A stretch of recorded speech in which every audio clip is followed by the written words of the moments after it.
Sharp as से diffraction कहिए या स्ट्रेट एज से डिफ्रैक्शन, इसका फर्स्ट पार्ट आपने कर लिया था और आपने अलग अलग पॉइंट पे एम्पलीट्यूड और इंटेंसिटी बताया।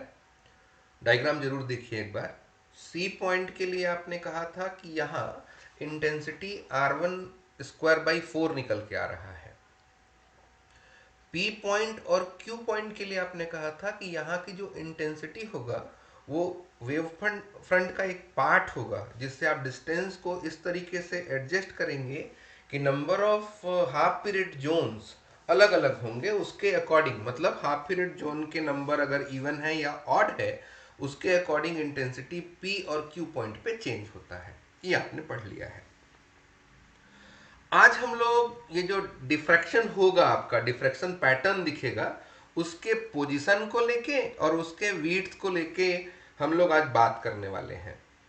ठीक है, हम लोग को पोजीशन पहले पता कर लेंगे और सक्सेसिव जो डिफ्रैक्शन फ्रिंजेस होंगे उनको सब्ट्रैक्ट करने के बाद हम लोग विड्थ निकाल देंगे, चौड़ाई भी बता देंगे। ठीक, चलिए पहले तो आप अपने डायग्राम को देखिए। वो डायग्राम को एक बार फिर से आप ड्रॉ कर लीजिए। ये आपका डायग्राम। यहाँ क्या मिसिंग है? ये ओ डैश नहीं था, है ना। और क्या मिस हो गया है? ये वाला पॉइंट ओ डबल डैश है। उसके बाद ये सेपरेशन ए का है और ये वाला सेपरेशन बी का है। क्लियर है? ये डायग्राम था आपका। यहाँ देखिए ये वाला जो पोजीशन होगा यहाँ से लेकर के यहाँ तक, चूंकि ये सेंटर होगा और ये सिलेंड्रिकल वेव फ्रंट है तो ये इसका रेडियस है। तो यहाँ देखिए अगर यहाँ से यहाँ तक ए तो ये भी ए, तो ये भी ए, मतलब S O dash, S O double dash, इस सब की वैल्यू ए के इक्वल होगी। ये पहला चीज ध्यान में रखिएगा। दूसरा दूसरा इंपॉर्टेंट चीज, ये वाला एंगल राइट एंगल ट्रेंगल है, ये वाला एंगल, ये भी ध्यान में रखिएगा। ठीक, अब हम लोग अपना डेरिवेशन स्टार्ट करते हैं और आपको पता है कि पोजीशन निकालना है अगर किसी डिफ्रैक्शन फ्रिंजेस का, तो हम लोग पाथ डिफरेंस निकालते हैं। पाथ डिफरेंस किसका निकालेंगे? अगर इस पी पॉइंट पे बात करें तो एक लाइट रे ये है, कौन सा है देखिए तो एस ओ डेस पी, और दूसरा लाइट रे एस ओ और ये फिर पी। मतलब ये जो दो लाइट रे हैं एस ओ डेस पी और एस ओ पी के बीच का पाथ डिफरेंस निकालना पहला टारगेट है। इन दोनों के बीच का पाथ डिफरेंस निकालिए, इनके और इनके बीच का, मतलब एस ओ डेस पी और एस ओ पी के बीच का अगर पाथ डिफरेंस निकाले तो क्या आएगा? क्या आएगा? ये आएगा S O P minus S O dash P. S O P कहने का मतलब एस ओ पी, मतलब S O plus O P, और एस ओ डेस पी कहने का मतलब S O dash plus O dash P. ये दो लाइन, एस ओ पी की जगह ये और एस ओ डेस पी की जगह ये आ जाएगा। बोलिए क्लियर है? एक चीज शुरुआत में ही आपने कहा था कि जितना एस ओ डबल डेस होगा उतना ही एस ओ होगा और उतना ही एस ओ डेस भी होगा। इसका मतलब आप एस ओ और ये चूंकि माइनस है तो एस ओ डेस को कैंसिल करेंगे। क्या बचेगा यहां? OP minus O dash P. ये पाथ डिफरेंस निकल के आया। पाथ डिफरेंस का value OP minus O dash P, ये है आपका इक्वेशन नंबर 1। अब कुछ वैल्यू निकाल लेते हैं in terms of A B और वाई, है ना। ओपी कैसे निकालें? देखिए ओपी तो बड़ा सीधा सा निकल रहा है। अगर इस राइट एंगल ट्रेंगल को आप ले लें, डायग्राम पे फोकस करिए, इस राइट एंगल ट्रेंगल को अगर आप ले लें तो ये हाइपोटेन्यूस है, ये कर्ण है, तो ये लंब का वर्ग और ये आधार का वर्ग, परपेंडिकुलर और बेस का स्क्वायर करके ओपी निकाल सकते हैं आप ट्रेंगल ओ सी पी से। ट्रेंगल ओ सी पी से according to the Pythagoras theorem, are you also say we know that कि ये OP square is equal to P C square plus O C square. Value अगर रखें तो PC का value तो आपको पता है कितना होगा, पीसी का वैल्यू कितना है, वाई है। ओसी का वैल्यू कितना है, बी है। तो ओपी का वैल्यू कितना आ जाएगा, root under Y square plus B square, root under Y square plus B square. अब इसको अगर सॉल्व कर दें, यहां से अगर बी स्क्वायर कॉमन निकालेंगे और वो रूट से बाहर आएगा तो ये बी हो जाएगा। तो बी की जगह कितना बचा, 1, और यहां कितना हो जाएगा, Y square by B square. ये जो Y square by B square है ना, क्योंकि वाई बहुत छोटा है, ये जो सिस्टम है उसमें ये सब एक दूसरे के क्लोज हैं, तो ये जो पॉइंट पी लिया है आपने वो इस बी के रेस्पेक्ट में बहुत छोटा है। अगर बी के रेस्पेक्ट में बहुत छोटा है इसका मतलब Y square by B square, Y square by B square 1 से छोटा होगा। मैं बाइनोमियल थ्योरम की ओर इशारा कर रहा हूं, तो इसको इजी करके लिख लीजिए। ये B 1 plus Y square by B square to the power half, ये रूट का, और आप बता दीजिएगा कि ये Y square by B square की वैल्यू चूंकि 1 से कम है, इसलिए अगर बाइनोमियल थ्योरम लगाएंगे तो ये 1/2 क्या हो जाएगा, Y square by B square के सामने आ गया। मतलब आपको मिला B 1 plus Y square by 2b square, ये 1/b इसके सामने। ठीक, बाइनोमियल थ्योरम से आपको ये मिला। इसको कुछ नाम दे देते हैं, है ना। क्या नाम दे दें इसको, इक्वेशन नंबर 2। यहां से b और यहां b को मल्टीप्लाई करेंगे तो बी स्क्वायर से और ये वाला b कैंसिल होगा, तो वाई स्क्वायर बाई 2b आ गया। ये इक्वेशन नंबर 2 है। क्लियर। इक्वेशन 1 कैसे बना, फिर इक्वेशन 2 कैसे बना है, समझ में आ गया। अब आगे चलते हैं। अब बताइए ओडेस पी कैसे निकालें। ओडेस पी अगर निकालना है, ओडेस पी अगर निकालना है तो इस एसपी में से, ध्यान दीजिए, इस एसपी में से एस ओडेस को माइनस कर दीजिए।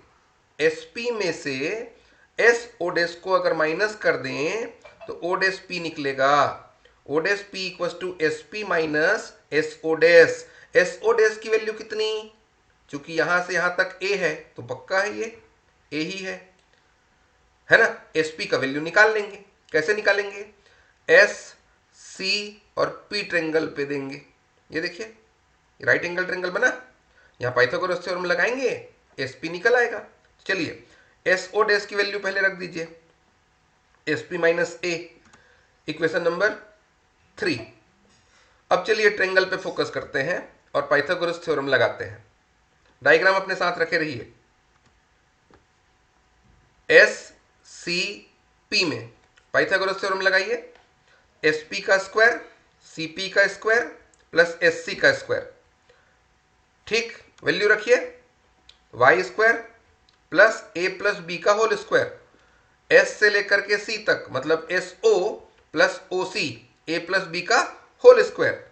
अब इसमें भी बाइनोमियल थ्योरम लगाना है तो इसको थोड़ा इजी करिए।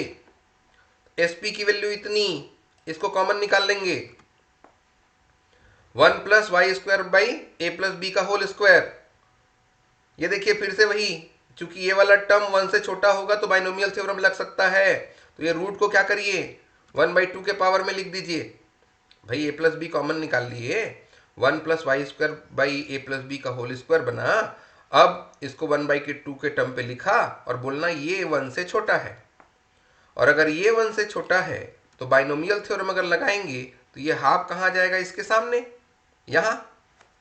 तो आपका रिजल्ट क्या मिला, A plus B 1 plus Y square by 2 A plus B का होल स्क्वायर। ये है आपका नेक्स्ट इक्वेशन 4। देख लीजिए, डाउट तो नहीं है। इक्वेशन 1 निकल गया, 2 भी निकला, 3 भी निकल गया और इक्वेशन नंबर 4 तक पहुंच गए, है ना। अब क्या करते हैं, हमारा टारगेट तो एसपी निकालना नहीं था ना, हमारा टारगेट तो ओडेसपी निकालना था। तो अपने इक्वेशन नंबर 3 को यूज करिए और इस वैल्यू को रखिए वहां। तो ओडेसपी कितना हो जाएगा, इक्वेशन नंबर 3 वेरीफाई कर लीजिए please. A plus B plus Y square by 2 A plus B minus A. अगर ये माइनस ए है तो ये इसके साथ कैंसिल हो जाएगा। फिर क्या बचेगा, यहां बचा B Y square two A plus B. ये देखिए स्क्वायर कहाँ गया करके नहीं सोचना है ना, ये ए प्लस बी को अंदर लिया, वन के साथ मल्टीप्लाई तो ये बना, और फिर इसको इससे मल्टीप्लाई करेंगे तो ये स्क्वायर वाला टर्म इसके साथ कैंसिल हो जाएगा और Y square by two A plus B बचेगा। तो ये आ गया किसका वैल्यू, ओडेस पी का। मतलब आपके पास ओपी है और आपके पास ओडेस पी भी है। एक काम करें हम, ओडेस पी और ओपी की वैल्यू को अपने इक्वेशन नंबर 1 पे रख दीजिए, 2 और 5 से। ओपी और ओडेस पी की वैल्यू को इक्वेशन नंबर 1 पे रखिए। अगर इक्वेशन नंबर 1 पे सब्सटीट्यूट कर देंगे value of O P and O dash P, so we get B plus Y square by two B minus B plus Y square by two A plus B. Simple करेंगे तो minus इसके अंदर गया तो ये वाला b इस वाले b के साथ कैंसिल हुआ। क्या बचेगा, क्या बचेगा, अगर इन दोनों b को कैंसिल करवा दिया जाए तो Y square by two B minus Y square by two A plus B बचेगा। यहां से Y square by two common निकाल लें तो 1 by B minus 1 by A plus B बचा। और इसको अगर सिंपल करेंगे, अब सिंपल मैथमेटिक्स सही है, Y square by two common निकाल के अगर इसको सिंपल कर देंगे तो आपके पास ये रिजल्ट आया। क्या आया, Y square by two 1 by B minus 1 by A plus B. Y square by two ये कितना हो जाएगा, ए प्लस बी, ये कितना हुआ minus B divided by B A plus B. Minus करने के लिए तो ये वाला बी और ये वाला बी कैंसिल, क्या बचा, पाथ डिफरेंस आया A Y square by two B A plus B. ये है आपका फिफ्थ इक्वेशन और यहां तक आपका सॉल्यूशन कंप्लीट हुआ, मतलब पाथ डिफरेंस निकल गया। अब डिफ्रैक्शन पैटर्न पे दो बातें होती हैं, एक मैक्सिमा वाला केस बनता है और दूसरा मिनिमा वाला केस बनता है। एक दीप्त फ्रिंजे बनेंगी और दूसरा अदीप्त फ्रिंजे बनेंगी। तो अगर उनकी स्थिति निकालनी है तो आप लोग मैक्सिमा के लिए और मिनिमा के लिए क्या कहते हैं, 2n minus one lambda by to maxima के लिए होगा पाथ डिफरेंस और 2n lambda by to minima के लिए होगा पाथ डिफरेंस। तो पहले मैक्सिमा पे बात करते हैं और इस पाथ डिफरेंस को चेंज कर देते हैं, किसके लिए, उच्चिष्ट के लिए, मैक्सिमा के लिए, दीप्त फ्रिंज के लिए। दीप्त फ्रिंज के लिए उच्चिष्ट लिखिए, मैक्सिमा लिखिए, ब्राइट फ्रिंजेस लिखिए, दीप्त फ्रिंज लिखिए, यहाँ पे जो आपको सुटेबल लगे। हम जानते हैं कि दीप्त फ्रिंज के लिए शर्त होती है, या हम जानते हैं कि उच्चिष्ट के लिए शर्त होती है, as we know that the condition for the maxima और से for the bright fringes path difference is 2n minus one lambda by to.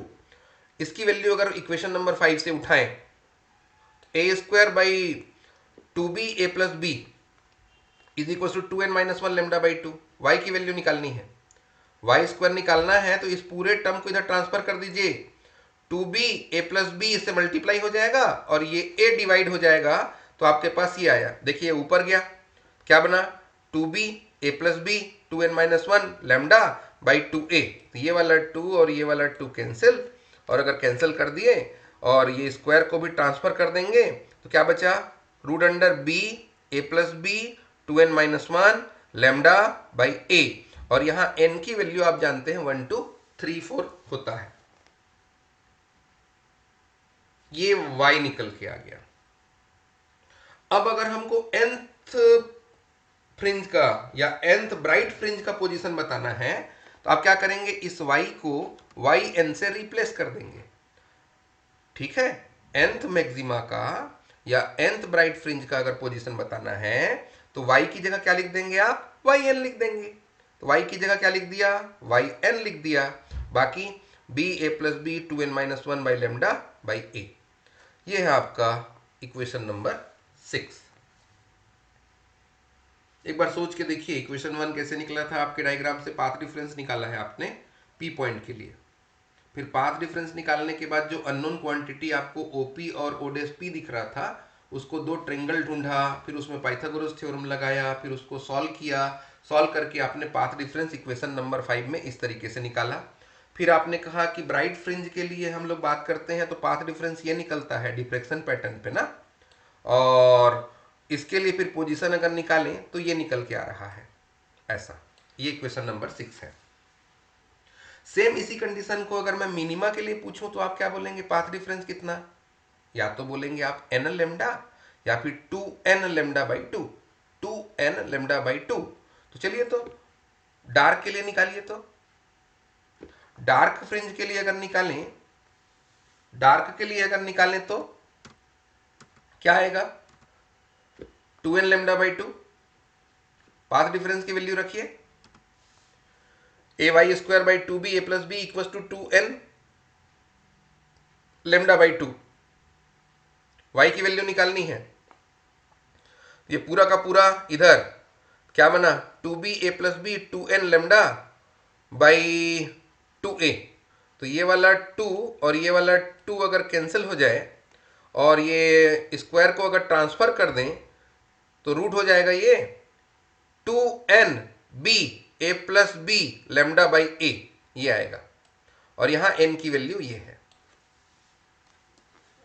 फिर से अगर nth डार्क फ्रिंज का पोजीशन निकालना है, nth मिनिमा निकालना है, उस केस में y की जगह yn रख देंगे तो ये yn 2nb a plus B lambda by a आएगा।